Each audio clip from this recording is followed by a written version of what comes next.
Digital art, which I've been making myself for 30 years, never had the parity or the acceptance of painting and sculpture because there wasn't a ready systematization or mechanism to collect digital art with certainty, the authenticity certificate. What is a non-fungible token, an NFT?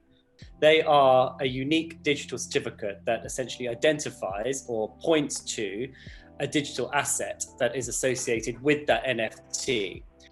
With NFTs, the blockchain acts as the registry. And because the blockchain is this public utility, this global registry of NFTs can now exist without somebody owning it. And then when you have this public registry, you can start having a unique attestation that an artist said, this is my artwork. So this is a very powerful concept because an artist automatically owns their rights. And up until now, there's not been a way to collect royalties if it's been resold to the negative impact to the artist.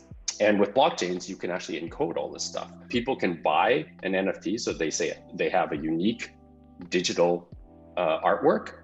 The artist can also transfer copyrights, for instance, over to that person. And then in the future, that person can sell that artwork onwards.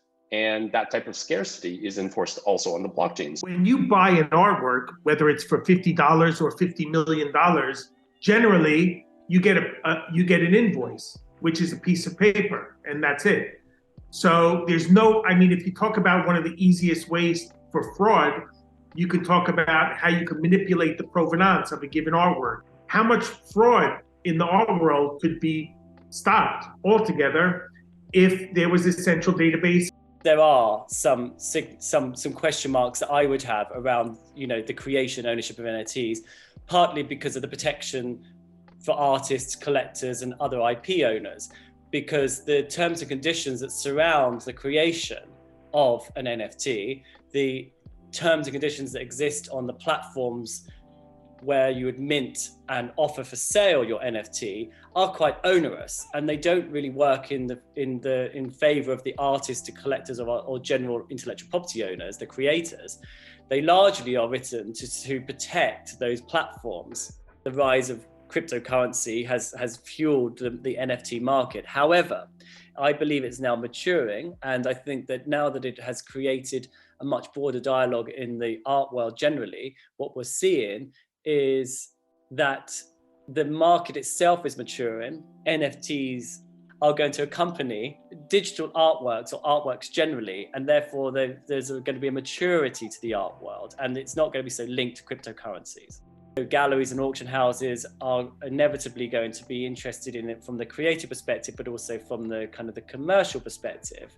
I think certainly what it's doing is opening up opportunities for different kinds of artists to operate in the art world in the way they couldn't previously. And I say that from the perspective of artists who are perhaps located in different parts of the world where there isn't an established art market. Some of those artists I am seeing, and so many that I'm talking to, they're able to present work through this medium in the kinds of work that they couldn't previously showcase or present to the world because it maybe was addressing themes that were potentially illegal or frowned upon culturally within their own locations, within their own countries. NFTs cannot be ignored. They can't be ignored by museums. Any contemporary art museum in the world is not only should they collect NFTs, they are compelled to get involved. Some people have claimed that NFTs are over, but that's absolutely a misconception. The technology is so fundamentally right and makes such perfect logical sense. This is just a glitch. This is a downturn. And is it the end? No.